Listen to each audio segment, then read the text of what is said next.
Politik Indonesia semakin hari semakin memanas. Kita, sahabat New Mind atau New Mind Army, tetap main sabar. Yang lain menjual kepopuleran, New Mind tetap mempertahankan pelajaran bernegara.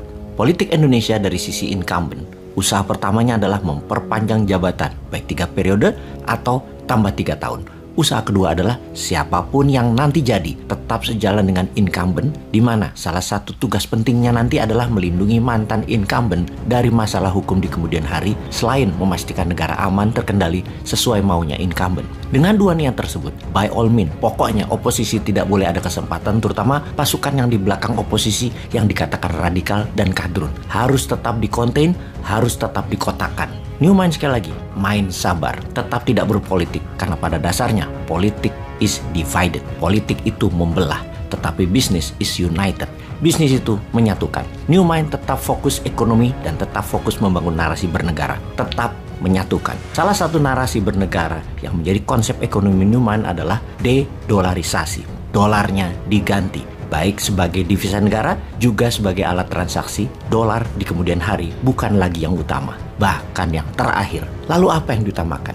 Kita saksikan video berikut ini. Pemirsa, pemerintah melalui Kementerian Keuangan berencana melakukan redenominasi atau penyederhanaan nilai mata uang rupiah. Berapa besaran nilai mata uang yang akan berubah? Apakah akan merubah nilai tukar rupiah? Kami akan menyampaikan ulasannya berikut ini.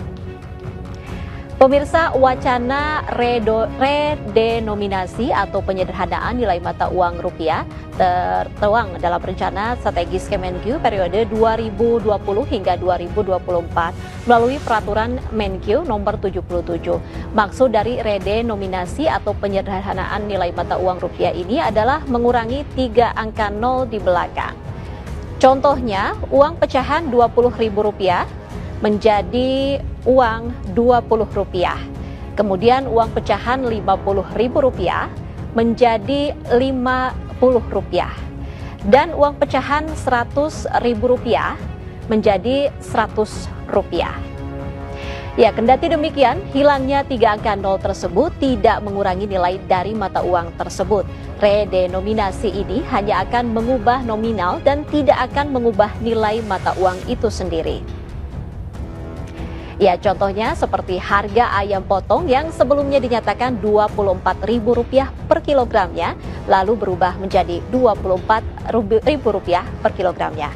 Kemudian juga harga bawang yang sebelumnya disebut Rp42.000 per kilogramnya, nanti menjadi Rp42 per kilogramnya. Dan dampak positif redenominasi rupiah yang pertama adalah meningkatnya kredibilitas mata uang rupiah dengan mata uang asing. Kedua, membuat perhitungan lebih sederhana. Dan ketiga, menumbuhkan kepercayaan mata uang yang berlaku. Dalam video tadi, pemerintah akan melakukan redenominasi atau pengecilan angka dalam pecahan mata uang yang bagi New Mind, kita akan menantang ide redenominasi tersebut menjadi sesuatu yang lebih baik. Dalam program dedolarisasi, konsep MMT adalah mengganti dolar dengan emas. Maksudnya bagaimana? Dalam transaksi di Indonesia, daripada harga bawang Rp43.000 jadi Rp43, masyarakat jadi bingung dengan rupiah lama versus rupiah baru karena ada 2 rupiah. Lebih baik mengajari masyarakat dengan nilai emas. Ajari masyarakat bertransaksi menggunakan gramasi emas selain dengan rupiah. Misalnya, harga bawang Rp43.000 sekilo atau 0,043 gram emas. Daripada mengatakan Rp43 baru. Sementara kita menghitung pembulatan 1 gram emas adalah Rp1 juta for the sake of discussion.